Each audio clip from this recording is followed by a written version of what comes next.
The first sound of Laurel's next disaster was the scrape of a dustpan.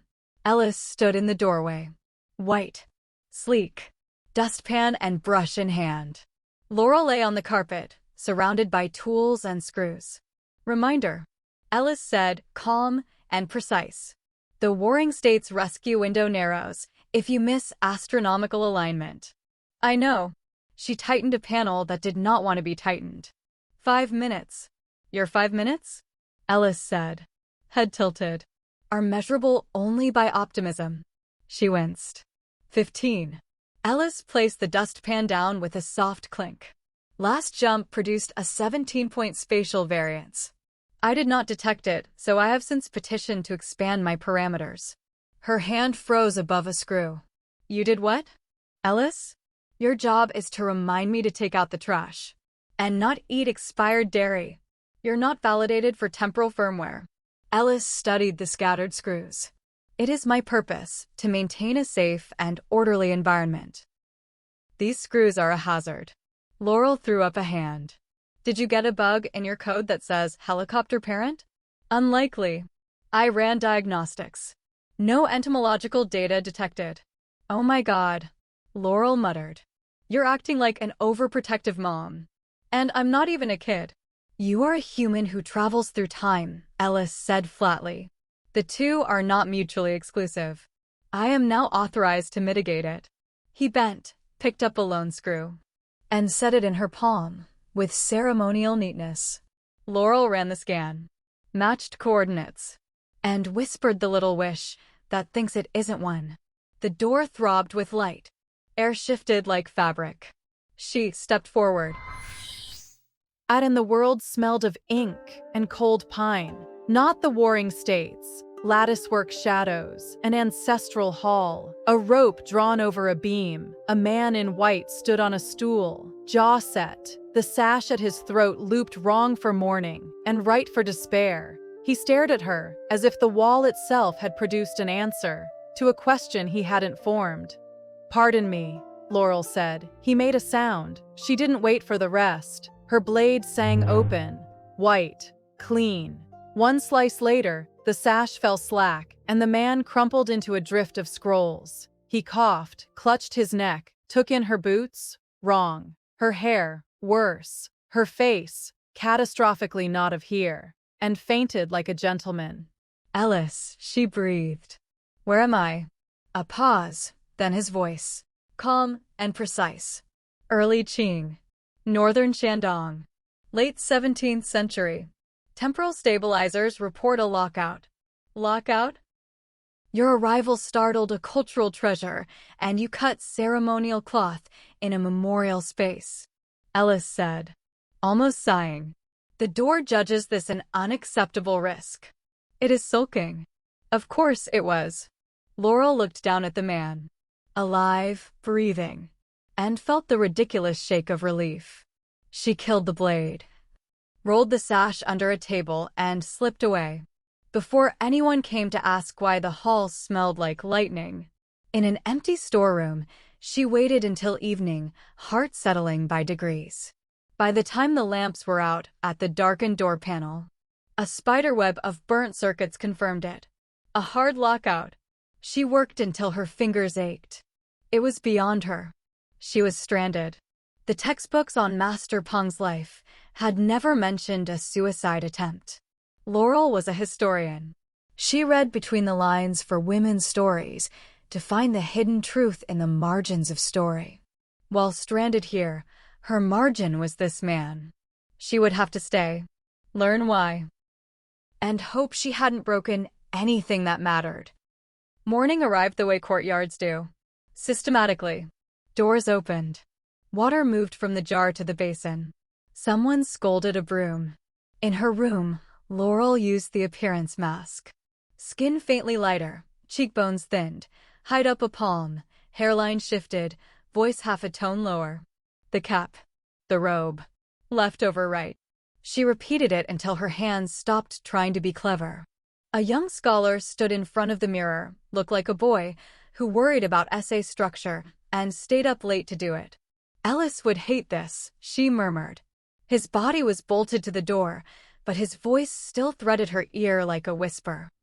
Outside, pines wrote calligraphy against the sky. A square-lipped well sat in the middle, like it had read the classics twice. A man in his early 60s walked alone, robe immaculate, but mended in invisible honesty. Hands stained not with ink today, but the habit of it. He moved, as if measuring sadness to keep it from getting ideas. Two younger scholars gossiped under the eaves with small teeth. He still sits for the exam. At 60. Heaven saves us. He'll be writing essays for the gods next. They laughed, as if perseverance personally inconvenienced them. Pong neither turned nor quickened. He paused by the well and looked in, as if the water knew something about silence. Laurel followed at a respectful distance. The first rule of time travel was don't touch anything. The second was impossible, don't care. The river had swollen in the night. You could smell the edge it left. Laurel rounded a side yard and heard the wrong sound. The panicked scraping of a metal bucket against a stone wellhead. Then a cry. A young woman stood on a slick rock, where the stream cut the far wall, basket wavering with the dignity of drowning. Morning robe, hair knotted tight, grief stretched into posture. Ellis, Laurel muttered, already moving. Water level elevated. Ellis said. Risk assessment, 87% chance. You are about to do something reckless. Noted, she slid down the bank. The mud objected. Lady. Too forward. She softened her voice. Give me the basket, she said, gentler. And your hand. The woman didn't turn. A proper woman did not look into a young man's face. While deciding whether life or laundry was more expensive, she took one quick measuring glance. Scholar. Sober. Not unkind. And passed the basket. Then her wrist. They crab-stepped sideways. The river shouldered Laurel's knees, like a relative with opinions. They made the bank. Up close. The woman was younger than Laurel expected. Maybe 25. Very pretty in the exact way certain faces are when bravery blinks. My name is Hui-An, she said, bowing. Laurel, she almost said. Lialong, she did say. Willow. Like a willow tree. Hui-An's mouth nearly smiled, then remembered to behave properly. You saved me. Sir, she said formally, and bowed again. I merely inconvenienced a river, Laurel answered in the same register. Language could be a bridge. There was water everywhere. Is your household nearby? A cousin's family hosts us. Said. The flood took our home. A small girl barreled from the gate and collided with her mother's robe. Hui-An bent and held the child to her, the breath of it reaching Laurel's chest, as if there were no distance at all. When Hui-An straightened, her gaze lingered a heartbeat, curious, precise. You have an unusual grace. Young sir, she said gently. A compliment and a test. Laurel bowed the right amount. Clumsy grace, she said. But I try. Try well then. Hui-An murmured, turning toward the gate. Observation. Ellis said in Laurel's ear, your heart rate has doubled. Be quiet, Laurel whispered. You cannot meet a person by falling out of their wall. That is not how introductions go in the Qing dynasty. You can, however, come to them properly the next morning, with ink on your sleeve. Laurel found Master Pong in the outer courtyard, examining a crack in stone, as if it had written first. Master Pong? Forgive the intrusion. I am Lialong, a wandering student. I beg one moment on the essay balance. Balance. His look held the weary politeness of a man who had met too many boys, who loved proverbs more than work. When an argument is clear enough to seem easy. Laurel asked, careful. How does one keep the shape without showing the scaffolding? Pong's mouth twitched, not unkind. Method, then removal. You look like someone who mistakes complexity for proof. She winced inwardly. Nailed. He walked toward the well. Laurel followed at a respectful distance, folding her hands. I fail often, he said simply. Precision takes practice. Pride takes breaks. At the rim he paused. Sit with me tomorrow. Only one day. The household is in mourning. Walk quietly. I understand. Laurel bowed again. He gave her one last glance, as if weighing the strangeness of her voice, then returned to his thoughts. He glanced at her hands. Your fingers do not argue with ink. I am between inkstones, she said, because it was either that or confess to being between centuries. He sat on the low wall, by the well, and gestured. She joined him. The water at her back made a small sound, like a secret only spoke in fluent gravity. The examiners want clarity, he said, which is not the same as simplicity. They want the path, not the footprints. His gaze shifted to the corridor, where two cousins with too many opinions drifted past. Some will never find the path even if one paints it red. It was almost a joke. Laurel let herself smile.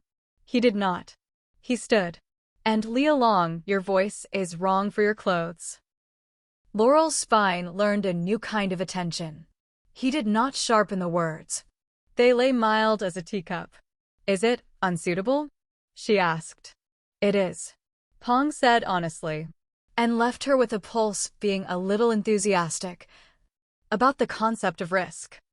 Night folded the compound into silence. Laurel padded down a back corridor with a guilty lantern, and the look of someone who intended to borrow a hinge. A little girl lay curled on a woven mat, breathing the small, steady breaths of exhaustion. Laurel eased past. You're bad at walking quietly, the child whispered, suddenly awake. I'm practicing. Are you stealing? Borrowing, Laurel whispered. To fix something important. Soft steps approached. Hui-An appeared in the lantern circle, hair unbound. Grief gentled into poise. She took in the hinge under Laurel's arm. The child. The guilt. If you're going to steal, she said dryly, tighten the other hinges while you're here. The kitchen door squeals like a parrot. Laurel bowed, cheeks hot. Yes, madam. Hui-An's gaze lingered. Her mouth curved the faintest degree. You are very pretty for a boy. Unfair. Laurel swallowed a laugh. Life is cruel. The moment held, not improper. Not quite. But warmer than etiquette would prefer. Hui-An turned, leaving a breath of jasmine like punctuation. The child sat up and whispered. Perfectly serious. She likes you. Laurel pressed a palm to her eyes. Ellis, she hissed. Ellis's voice came, low and merciless. Risk assessment. 94% chance the child is correct. Laurel kept her distance, and her eyes open. Qing households had 1,000 rhythms. You learned them by not being the loudest thing in the room. She watched Master Pong write until the light leaned. He lifted his brush like a man acknowledging a river's opinion, then placed each stroke as if the world would count. Servants moved around grief as one moves furniture, by knowing where not to bump. Someone set out a porcelain bowl with thin congee and pickles. The soup tasted like humility. Laurel loved it more than was reasonable. At dusk, two aunties passed the eaves. He is 60 and still sits. One murmured. If the mandarins do not choose him, perhaps ghosts will. Ghosts have excellent taste, the other said. And both covered their mouths like girls for laughing at something true. That night, Laurel repaired the kitchen hinge. It stopped squealing and the house breathed easier. Hui-An saw her as she left the corridor and pressed her lips together to hide her relief. Her eyes lifted, soft and interested, and she stepped aside. Her daughter trailed Laurel sometimes, bold as a sparrow. She had decided this scholar was a story and had set about catching it. Laurel slipped her a sesame sweet when no one watched. The child broke it in half with solemn ceremony and returned the larger piece to Laurel's palm. She bowed. They understood each other. When the house quieted, Alice's faint hum crackled in her ear. He was the only sound not of this time. He whispered, temporal stabilizers at 78%. Please don't anthropomorphize the physics. Laurel whispered back. I am merely providing a quantitative analysis of my current state of being. Ellis said. We are beyond that. Be quiet, Laurel told him. People are sleeping. People? Ellis repeated, and for once did as told. It was inevitable. Gratitude becomes familiarity, familiarity becomes curiosity, and curiosity becomes a problem. If you are pretending to be a young man when you are not. Hui-An began to find reasons to pass near the eaves. When Laurel was there, she would pause to correct a fold in the child's sash. She would ask a question about the well that did not need an answer. Once she left a folded handkerchief at the edge of the corridor, like a poem she did not sign. Her glance, when their eyes met, was precise and legal. Nothing there, a perfect Qing look. It still warmed Laurel through like tea. Laurel kept her distance. She adjusted doors. She fetched a pail. She became the comfortable background of Hui-An's day. And still, one evening, as smoke rose from the kitchen, and the courtyard held its breath before lamps, Hui-An stepped to where the shadow of a pine fell across the paving stones, and said, very calmly, "Young Master Li along." Laurel bowed. "Madam." Hui-An looked at the stone when she spoke. "In the flood, I learned how quickly the river takes things. I dislike hesitating now." "Understood," Laurel said, her heart moving to her throat. "You have a fragile grace, like polished jade," Hui-An said, almost smiling at herself for the old phrase. "I find this pleasing." Laurel closed her eyes briefly. In another life, in another year, she could have taken that sentence and made a house out of it. When she opened them, Hui-An had lifted her gaze the smallest degree. Her control was perfect, only her throat betrayed the work. Laurel put her hands together and bowed. The distance truth required. "Madam, I am not the person you think I am," she said softly. Hui-An did not flinch. She did not look at Laurel's face. "I know you are different," she paused. "I do not need to know why." Her disappointment was quiet. Nothing that could be weighed, but something you would find later in the fold of a handkerchief. She bent to tuck her daughter's hair behind one ear, turned her shoulders away to flatten the feeling into behavior, and said, "The kitchen door is squeaking again." "I'll see to it," Laurel said, equally practical. They were both adults. They had been for a long time. That night, Laurel lay awake on the bed of her room, listening to it talk about temperature, thinking of how mercy often hurts the one who gives it. On the third day, Master Pong invited Laurel to sit inside, which was not nothing. He did not say so. He simply shifted his sleeve half an inch toward the second mat. Laurel bowed and sat. "Master Pong, may I ask?" Many would have set aside the examinations after so many trials. "What gives you the strength to persist?" "Because I can," he said. After a pause, "Because my father once said, my mind would be either useful or loud. The examinations quiet it." "And if the mandarins remain blind?" she asked gently. He dipped his brush, letting the stroke hover. "Blind mandarins are steady hills. One learns to walk around them."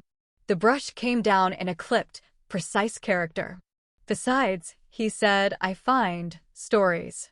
"Stories." "In the failures," he said. "In the courtyards. In the small manners people keep when all else is gone." His eyes warmed a fraction. "An unexpected guest stepped out of my wall 2 nights ago and cut a robe I had tied incorrectly. I have been considering what it means when doors open the wrong way, and who is permitted to step through." Laurel swallowed.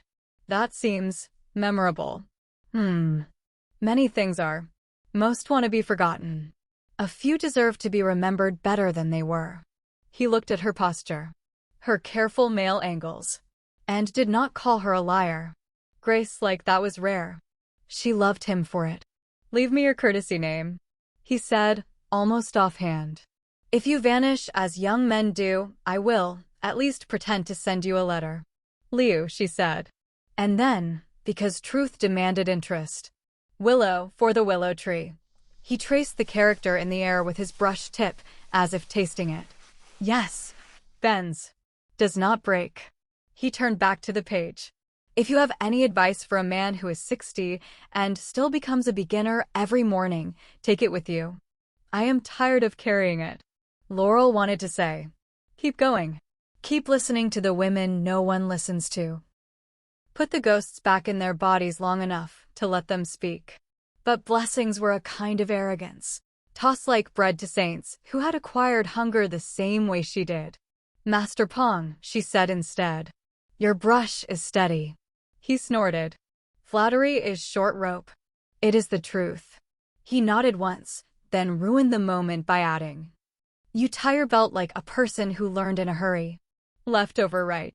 She blinked. Is that wrong? It is correct.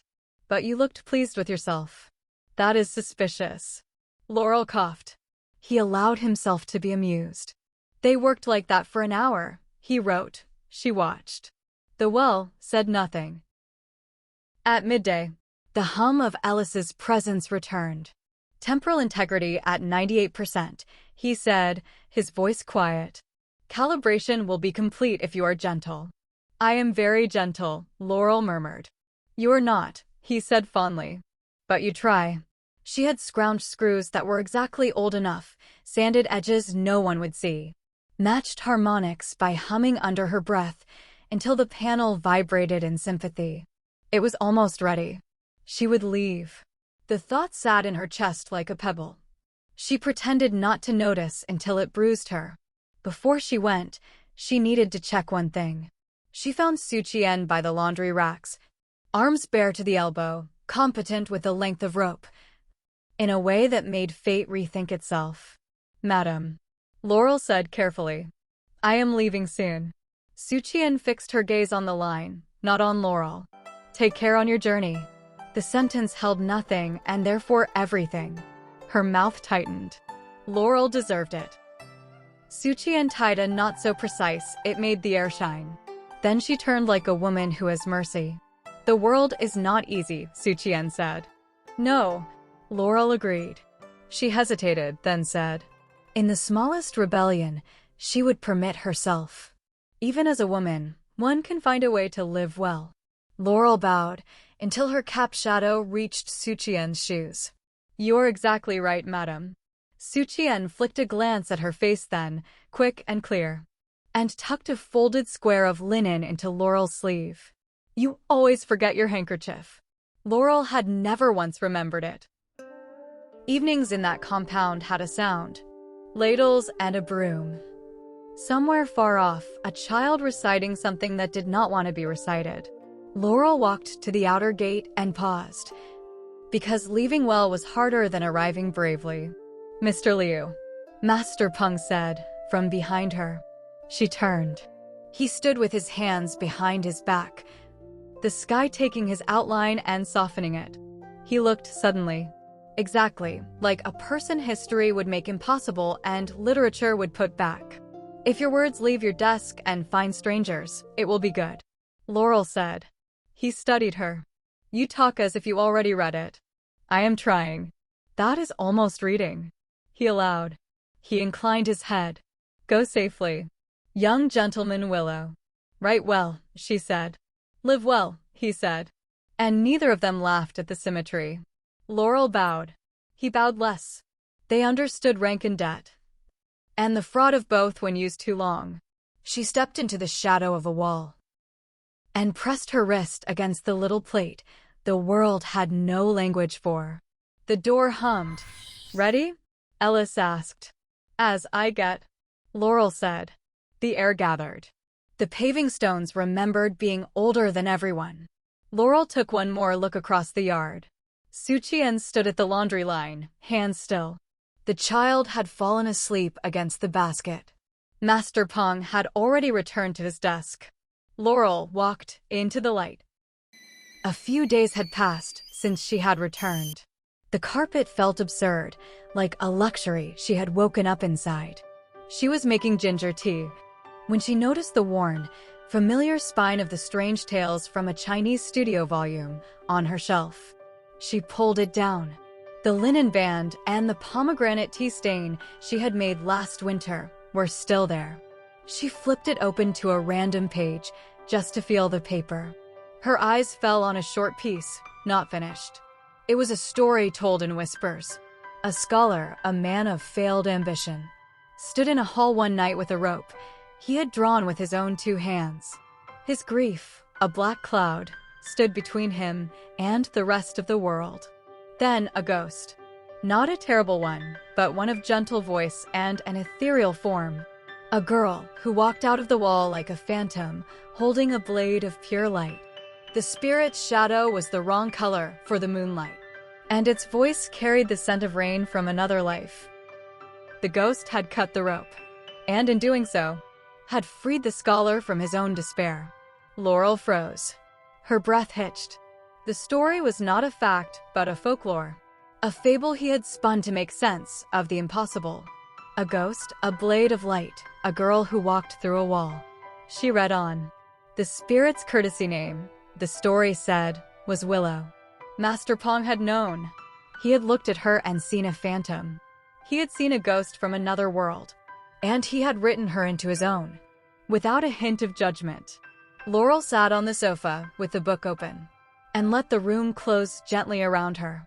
Ellis, somewhere in the apartment, turned the lights even lower for reasons he called ambience, and she called home. Ellis, she said, not looking up. Yes, Laurel, make me ginger tea. Already brewing. And Ellis, yes, don't uninstall your worry mode. A pause, then the almost smile in his tone. As you wish.